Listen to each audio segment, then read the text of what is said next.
যারা আজকে স্বাধীনতার শপথ লোক হিসেবে দাবিদার ছিল, তারা লুট করেছে, তারা কানাডায় বাড়ি করেছে, তারা ব্যাংককে বাড়ি করেছে। যারা মুক্তিযুদ্ধের শপথ লোক হয়েছে, তারা ভুয়া 26,000 মুক্তিযোদ্ধা নিয়োগ করে টাকা লুট করেছে। তারা গ্রামে গ্রামে কি একটা ক্লিনিক তৈরি করে হাজার হাজার কোটি টাকা লুট করেছে।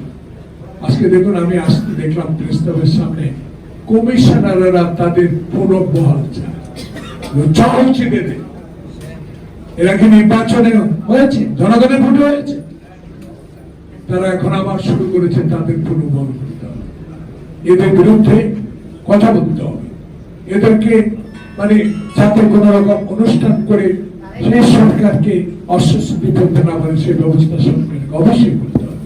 তাই আজকে এই ক্ষুদ্র পরিসরে একটা মহৎ অনুষ্ঠানে অন্তর্বর্তীকালে সরকারের প্রতি আমাদের জোরালো সমর্থন থাকবে।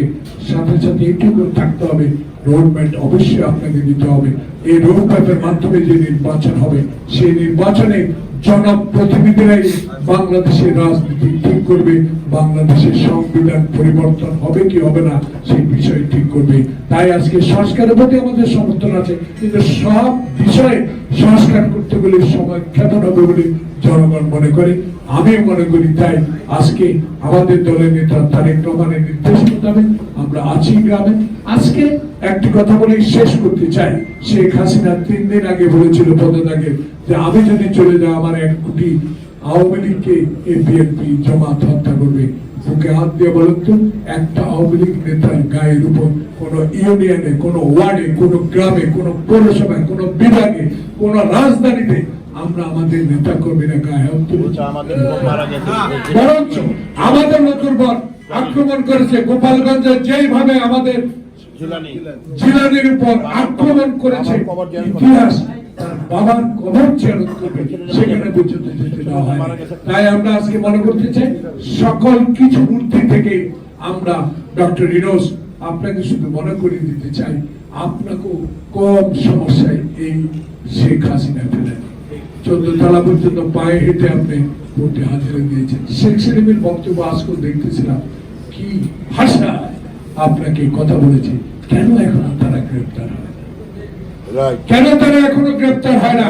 কোথায় হলেন বিপ্লব মেহেদী, যারা আমার বিএনপি অফিস তছনছ করে ভেঙে আমার নেতাদেরকে গ্রেপ্তার করেছে?